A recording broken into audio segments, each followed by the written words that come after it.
For anyone that's interested, yes, we had a fair amount of snow.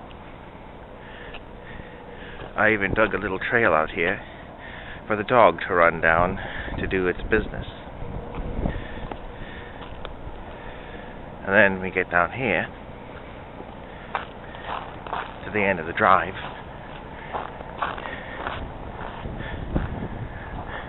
You can see the snowbanks are up to the level of the mailboxes. Global warming. The poor doggy. Loved to run in the snow so much, but now I had to make a little covey for it so I could still find some grass. Oh well.